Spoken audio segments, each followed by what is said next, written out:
Hey cool people, welcome to Item Hunt. I'm Nick, I'm a he/him, and today we're gonna get all the friendship commands, so naturally we have to learn what true friendship is about. Spoiler alert, it's one friend sending memes and the other friend who never looks at them. We're also gonna get all the items in the Mirage Arena metal shop. And lastly, we're going to completely complete the Mirage Arena, including Rumble Racing, command boards, and combat mode for all three characters in Kingdom Hearts Birth by Sleep Final Mix. Also, if you didn't look at any of those memes, it means we're besties now. So strike the like button, bestie! And let's begin.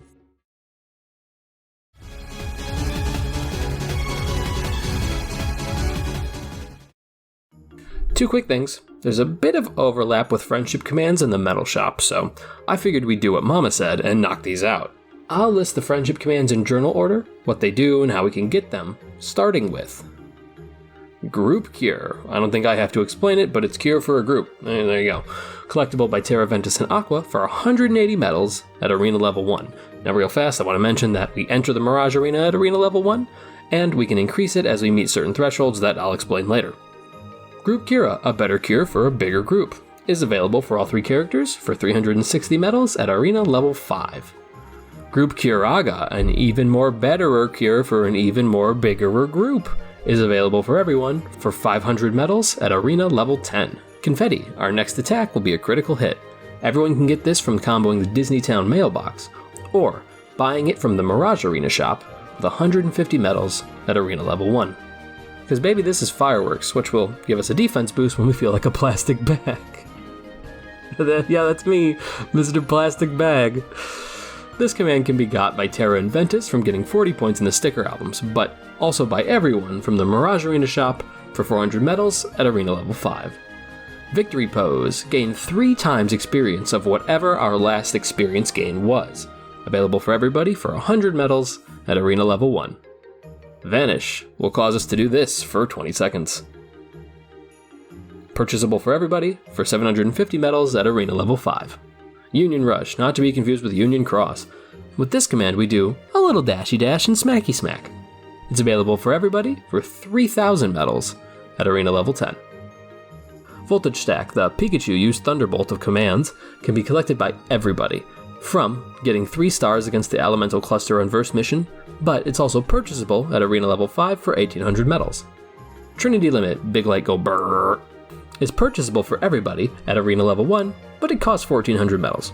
Now the next 5 friendship commands are all dropped by Unversed missions, which I did cover in my minigame guide, so I'll just go over them real quick, and they are obtainable on all 3 characters. Illusion F turns us into a purple Pokemon. All we have to do is get 3 stars on the Floating Flora in the Keyblade Graveyard. I have some specific setups detailed in that minigame video, but mostly any air spinning attacks, thunder magic, and the rhythm mixer finisher will work great. Illusion L, become a Piss Pal by getting 3 stars on the Lone Runner in Castle of Dreams. I like using search commands for this. Illusion V, become the Violent Violet Vial by getting 3 stars on the Vitality Vial in Dwarf Woodlands. Just stand in the corner and cure. Honestly, that's all you gotta do. Illusion R, become a little yellow bastard. Get 3 stars on the Ringer in Disney Town, and my only tip is pause spamming. Lastly, Illusion B turns us into Belly Balloon by getting 3 stars with the Belly Balloon in Radiant Garden. Hit it from the back, but not like that. Usually, I use search commands for this mission too. Okay, that's all the friendship commands for the reports, so let's now go over to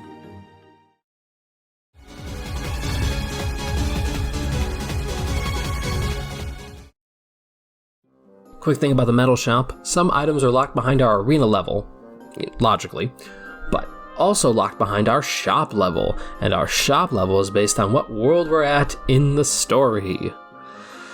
So if there's an item I say you can buy, but you can't, it's because you aren't at the right world yet, and for the sake of simplicity, I'm going to talk about all the shop items as if we've already beaten Neverland, which is where the shop level maxes out. This section will cover the remaining items and commands in the metal shop, what they are and how to get them, starting with Aerial Recovery, recover in the air, self-explanatory. It's a reprisal command, it's available at Arena Level 5, and is purchasable for everyone for 320 medals. Zantetsuken, an attack command that's only available for Terra. The big anime slash, slicey dicey, samurai shampoo ultimate Zaibatsu. It costs 1,000 medals and is available at Arena level 8. Flame Salvo, shoot balls of fire. A shotlock command that's available at Arena level 5 and is purchasable for 900 medals, but only for Aqua. Photon Charge, dash around at the speed of light. It's a shotlock that costs 1,600 medals, available for everybody, and is unlocked at Arena level 10. Bio Barrage is a shotlock where we shoot poison blobs at targets, costs 2,500 medals for everyone, and is available at Arena level 15. Risky Ticket, surprisingly not a ticket to get on the Boeing 737, actually gets us an early pass to the Risky Riches mission, and it can be purchased by everybody for 150 medals at Arena level 1. Quick thing for these tickets, I know we have to buy them to complete the Trinity Archives, however I don't know if using them matters, so to be safe, when I use one I always buy another so that there's always one in my inventory, and I do that on all 3 characters. Sentinel Ticket unlocks Sinister Sentinel mission early, can be purchased by everybody for 200 medals and Arena level 1. Ringer Ticket unlocks the Dead Ringer mission early, and it doesn't have anything to do with that little yellow I checked. It can be purchased by everybody for 250 medals and is unlocked at Arena level 3. Threat Ticket, this gets us on the Boeing 737, right? No? KHWiki says it unlocks the Combined Threat early, so yeah, whatever. It can be purchased by everybody for 400 medals and is available at Arena level 5. Treasure Ticket unlocks the Treasure Tussle early, can be purchased by everybody for 600 medals at Arena level 5. Chill Ticket unlocks a time to chill for Aqua only, and quite frankly she needs to. Purchased for 550 medals at Arena level 5. Shimmering Crystal, purchasable for everyone for 300 medals at Arena level 1. Let's save some time. All crystals are purchasable for everyone, and all are available at Arena level 1, unless I say otherwise. Fleeting Crystal costs 350 medals, not me resisting the millennial urge to say fleeting like my will to live. Pulsing Crystal costs 300 medals. Wellspring Crystal costs 300 medals. Soothing Crystal costs 400 medals. High Hungry Crystal I'm Dad costs 350 medals. Abounding Crystal costs 400 medals. Chaos Crystal costs 500 medals, however, isn't available until Arena level 10. Secret Gem. What's your secret gem? Anyone will eat skin if it's deep fried. It costs 1,500 medals, although probably more if you need therapy now, and is available at Arena level 15. And this is the only one of the crystals that we'll need to buy for Trinity Archive completion, because the others are dropped by enemies or picked up in chests. But I'll give more details about the crystals in the eventual ability guide.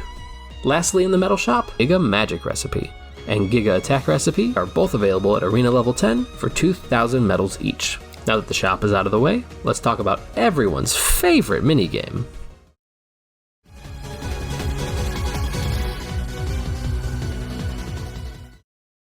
Here's how to unlock each board. And for completing 1, then 3, then 5, and then 7 of the boards, we die. No, we'll get an arena rank up at each threshold, as well as some medals. Now for some quick tips. Tip 1. Go to the command board menu in the pause menu, either while standing on a save point or while in the lanes between. Start a new game, pick any board, don't shuffle play order. Go to options, change both walking and message speed to fast, then immediately in the game. Now when we go to do the Mirage Arena boards, it will be auto set to fast walking and fast messages, and yes, I would describe myself as a hero. Tip 2. We'll use multiple cards from our hand, specifically the double dice roll, stun, and or GP protector, as it will help us win faster, but there are more combinations. These are just the ones that are most helpful, in my opinion. Tip 3. If you decide to take on 2 people at once, wear a condom, but more specifically, there's also a strategy of letting them buy a ton of panels, then using GB Collector, i.e. having an attack, a magic, and a crown command, which gives us 150 points per opponent panel on the board, which which isn't too shabby. Oh, I guess I should explain how to win. We have to reach the minimum amount of GP as set before the game is started, and once we are at said minimum amount, we return to the start panel, which looks like a keyhole. And this is best done by placing commands on empty panels, crossing over the 4 checkpoints, the red, blue, yellow, and green heart squares, and then after touching all 4 checkpoints, show me on this anatomically correct square where Terra touched you. We'll return to the keyhole to get bonus points, then repeat. Now let's talk board strategies. Keyblade board. If you're facing one opponent here, I think Ventus is the easier opponent, but it doesn't really matter. We should aim to get the bonus from the rolling purple prize cube in the center of the board, which means being the second person on it, even if it takes us off the intended path, which for me is usually this route.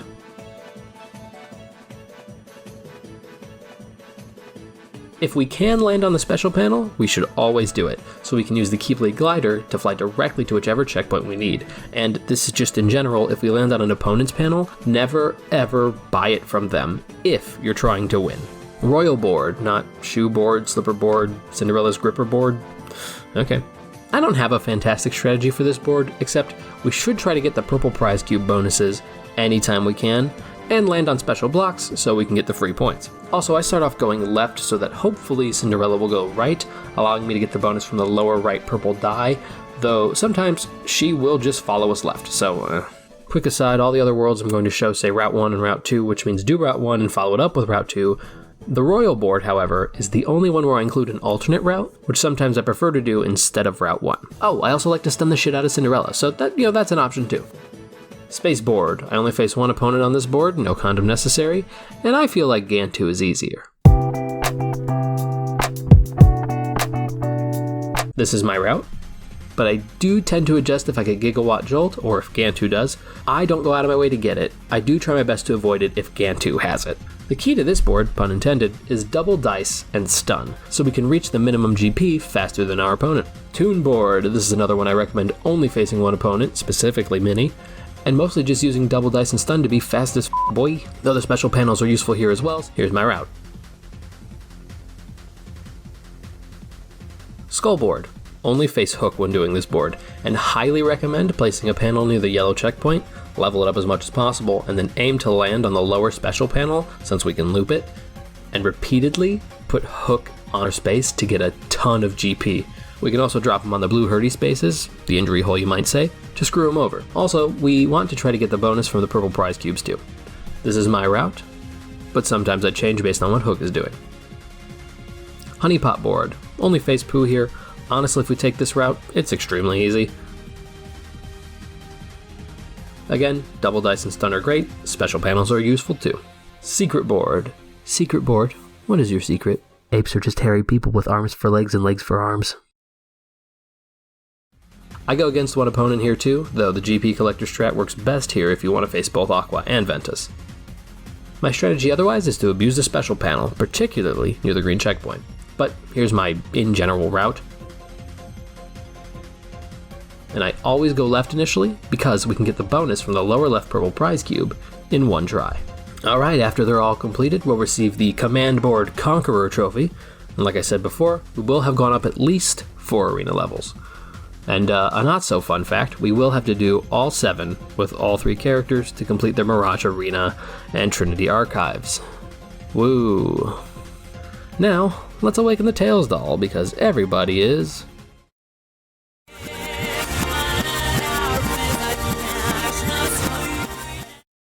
To unlock the races, we have to complete each race's respective course in Disney Town. So, on our first playthrough, let's say with Terra, if we finish first in all 4 Disney Town races, then all 4 will become unlocked in the Mirage Arena. But also, they'll be automatically unlocked in the Mirage Arena for Ventus and Aqua from the jump. Now, the video I mentioned before, the minigames one, does go over the races in depth. However, I will give a brief explanation for each race, and note that for every race, we will have to do 5 laps, but for the Mirage Arena, we only have to race one opponent, and it still counts. For Country Chase, aka Luigi's Circuit, yes, these will all be Mario 64 references, we'll get an arena level up, plus medals, for doing 5 laps and getting first place in under 2 minutes and 30 seconds. All I do is hit the first jump into the shortcut, then on lap 1 and 2, I aim where the tornado just came from to avoid them, then on lap 3 and later, I aim for where they are so that they'll be gone when I get there in order to avoid them. In Disney Drive, aka Mario Raceway, we'll get another arena level for getting first in under 5 minutes. I take this shortcut, then the next jump, dodge this tornado the same way we did in Country Chase, hit the next jump onto this platform, hard brake right, and try to hit the booster by the wall, grab the shield in the tunnel, and ride out the boost. If we're fast enough, we'll reach the tornado before our shield runs out, and we'll be able to just barrel through it. Grand Spree, aka Toad's Turnpike, gets us another arena level for getting first to 5 laps in under 5 minutes. I like to hit my opponent while in the tunnel. Violence was never the question, it's the answer. Then break around these 2 corners.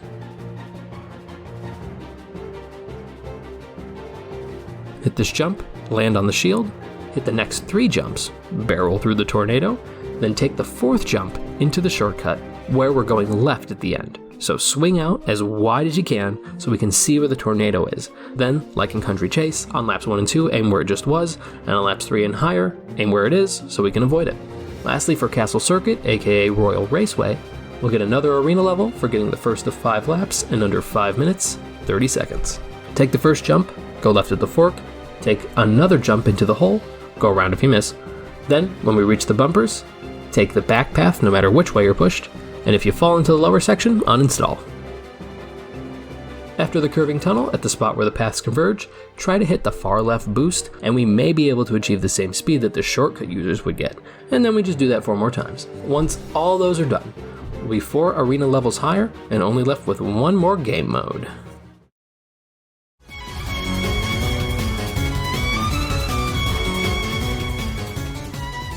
So if we've done everything else in the arena up to this point, we'll be at least at arena level 8, but probably higher, because we'll also get arena levels for getting 300 medals, 1000 medals, 33 medals, 555 and 5 medals, 777 medals, and lastly 999 medals.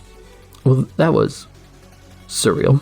By the way, those are cumulative, so we don't have to get 300 and then 1,000 more. Once we have 300, we only need 700 more to reach the 1,000 medal milestone. It's also overall not how much we're currently holding. So let's talk about the arena mode missions and how to unlock them, and their rewards. But first, here's some quick tips. I suggest doing the combat around level 60, but if you don't want to wait that long, at least make 3 Mega Flares to bomb the trash mobs. We get Mega Flare if we combine Fission Fire-Aga and Crawling Fire-Aga. Also, shot locks like Lightning Ray and Absolute Zero and Sonic Shadow for Terra devastate the Mirage Arena bosses. Oh, also, I put 2 Kiragas in the last 2 slots of my commands. Let's start with the 1-star missions. Day of Reckoning, where the boss is a sub who's really into BDSM. Bind me, daddy. No horny! It's unlocked by default, and our reward is medals and an arena level, which, you know, that's our base reward for completing every mission. Wheels of Misfortune. Excellent work, Aqua. You've solved the word. And the reward is exploding. This mission is automatically available for Aqua, and Aqua will get an HP increase for completing it, on top of the arena level and some medals. Also, we're required to beat Aqua's story to unlock it for Terra and Ventus. Risky Riches require us to reach arena level 8, or we can use the Risky Ticket. I would recommend equipping 2 Mega Flares, then 2 Magneras, and 2 Zero Graviras, because prize pods appear in round 3, assuming you want to get their ingredients. There's also no boss for this mission. Completing all of these 1-star missions will net us the Pawn of the Arena trophy. Call it the Rook-y missions. Next up is the 2-star missions. Weaver Fever, where we fight the spinning wheel unversed again, which is unlocked for Terra automatically, and he'll get an HP boost when he completes it. But we're required to beat Terra's story to get it for Ventus and Aqua. Sinister Sentinel opens up after we reach arena level 3, and the BDSM boss is now a switch. Can I beg you? Good for them. We'll get Xehanort's Report 5 for Terra, and the Sky Climber command style for Ventus, on top of medals and an arena level. Dead Ringer, which introduces the Mimic Master unversed. Nice book, nerd. Too bad I can't read. Also, Mega Flare isn't as useful here, so switch out 1 for like 2 Thunder Surges. This mission becomes available at arena level 5. We can also use the Ringer ticket to access this mission, and our reward is the Dark Gnaw Keyblade for Terra and an HP boost for Ventus. Completing these 2-star missions will get us the Knight of the Arena trophy. The 3-star missions include Combined Threat, where we refight the Trinity armor. How many times do we have to teach you this lesson, old man? 2 Mega Flares and 2 Thunder Surges are best for this one too. It's unlocked at arena level 7 or via the ticket. This mission unlocks the Sky Climber command style for Aqua. Treasure Tussle, which appears at arena level 15, or shocker, the ticket gets us in as well. We'll have the same loadout as Risky Riches, 2 Mega Flares, 2 Magneras, and 2 Zero Graviras, because of the prize pods on round 3, if you still need the ice cream. Lastly, Harsh Punishment, the BDSM boss is a Dom now. Bend over, p***. This delightful fella is available at arena level 10. Completing these 3-star missions will net us the Queen of the Arena trophy. Slay. As for the 4-star, A Time to Chill is automatically for Aqua when she clears Olympus Coliseum, or via the ticket, but unlocks for Venus and Territory after we beat Aquarius' story. Also, Ventus and Aqua get an HP boost for beating this. Copycat Crisis brings back the book nerd, and it's available at arena level 17. With victory comes another HP increase for Terra only, along with the medals and arena level for everyone. Keepers of the Arena, where the BDSM Don comes back and brings his brother. Oh.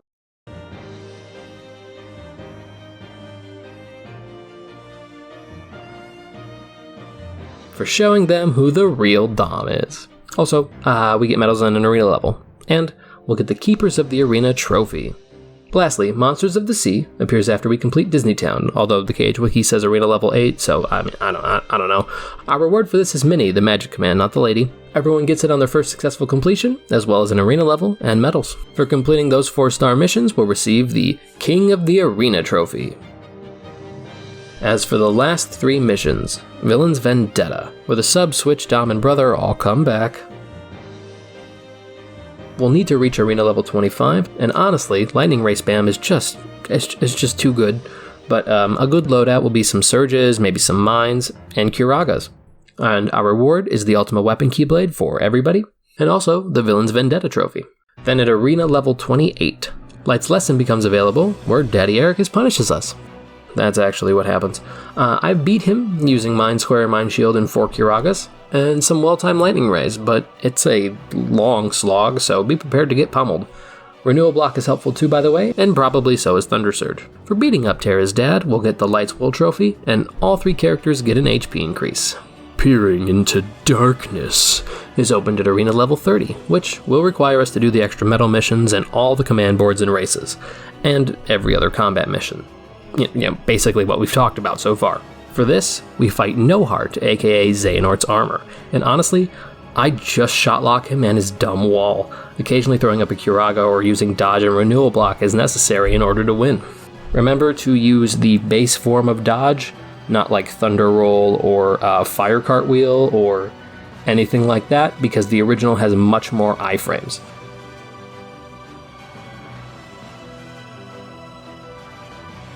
And our reward for victory is the Royal Radiance Keyblade and the Darkness's Will trophy. I don't know what they'll do, but they will. As for those medal missions I mentioned earlier, the 77 and 9999 medals, those will be done, and we'll still likely need to get more medals to buy the remaining items from the medal shop, so I recommend repeatedly running Monsters of the Sea. Nick, that's dumb. Peering into Darkness drops 2,000 medals. Yeah, okay, but how long does it take you? Monstro can take 2 minutes if we just Mega Flare Monstro's insides, then Lightning Ray him, and use Surges and drop Mind Commands on the center platform to finish him off. And for that, we get 675 medals each time we beat Monstro, and it takes on average 2 minutes. That's about 8,100 medals every 24 minutes. Conversely, against No Heart, my fastest time was 6 minutes 21 seconds for 2,000 medals, which means we'll approximately have 8,000 medals in 25 minutes, assuming we never die. Sorry, bestie. Monstro's faster and safer. But that's it. I hope this video helped you beat the arena, get the Arena Sweeper Trinity Archive trophy, also probably Keyslinger if you don't already have it, and maybe also the secret reports, and the rest of the Trinity Archive items, ideally too. So consider hitting that subscribe button, and have a great day. Goodbye!